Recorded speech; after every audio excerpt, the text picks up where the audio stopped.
Hi అండి. అందరూ బాగున్నారా? మేమైతే నిన్న తాటి రొట్టె వేసుకున్నామండి. తాటి రొట్టెలోకి మనకు కావాల్సింది బియ్యం నూక, అలాగే మనకి బెల్లము. ఫస్ట్ అయితే మా అక్క వాళ్ళ అబ్బాయి దాన్ని తాటిగాని తీసుకొచ్చాడండి. ఇంకా మేము వచ్చామని నిన్నైతే నేను మా అమ్మ వాళ్ళ ఇంటికాడ వచ్చానండి. ఫస్ట్ అయితే ఇంకా తాటిగాని అయితే దాన్ని అది పైన నారేదో ఉంటుంది కదండి, అది తీసేసుకోవాలి. నల్లగా ఉంటుంది కదా బ్లాక్ కలర్లో, అది తీసేసుకున్నాక తర్వాత అందులో 3 ట్యాంకులు ఉన్నాయి. 3 ట్యాంకులు కొంచెం అలా గీసేసుకుంటున్నాడు. గుంజు తీస్తున్నాడండి. అలా ఉల్లిపాయ కోరుకునే దానికి తీసేసుకుంటే బాగా వచ్చేద్దాం మనకి. ఆ తర్వాత అయితే కోరింది అయితే ఇంకా అలా ప్లేట్లో ఇంకా అలా గిన్నెలో వేసేయమందని మా అమ్మ ఇంకా గిన్నెలోకి కూడా వేసేసుకుంటున్నాడు.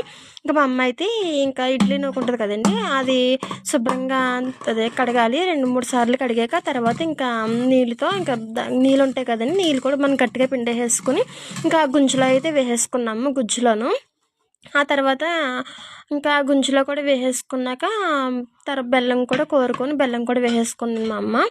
ఇంకా 2 కూడా బాగా మిక్స్ అయ్యేలాగా బాగా కలుపుకోవాలి. కలిపేసుకున్నాక ఆ తర్వాత కొంచెం పక్కన పెట్టాక ఒక 2 నిమిషాలు పక్కన పెట్టుకున్నాక ఆ తర్వాత ఇంకా మనం గుట్లో అన్న లేకపోతే కుక్కర్లో అన్న వేసేసుకోవడమే.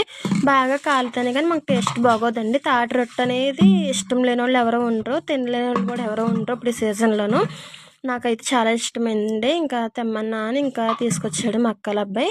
ఇంకా తర్వాత ఇంక ఇంట్లో వాళ్ళందరం తిన్నాము. చాలా బాగుందండి, టేస్ట్ అయితే చాలా బాగా వచ్చింది. దానికి మెయిన్ కావాల్సింది ఏంటంటే బెల్లం సరిపడగా మనకి ఉంటే బాగుంటుందండి టేస్ట్. ఇంకా అలాగే ఇంకా నూక కూడా ఉంటే బాగుంటుందండి. ఇంకా ఇడ్లీ నూక కదా, ఇంకా సాఫ్ట్గా బాగుందండి అట్టు కూడాను. కుక్కర్లో వేసింది అయితే కొంచెం మందంగా ఉండటం వలన కొంచెం రాలేదు, ఇదైతే బాగా వచ్చిందండి. ఇంకా మేము కూడా తిన్నాం. మరి మీకు కూడా నచ్చిందనే అనుకుంటున్నాను. మీరు కూడా ట్రై చేయండి. తాటి రొట్టె అని ఇష్టం ఉన్న వాళ్ళు కింద కమెంట్ చేయండి, నాకు సబ్స్క్రైబ్ చేయండి, ఫాలో కొట్టండి. Bye bye.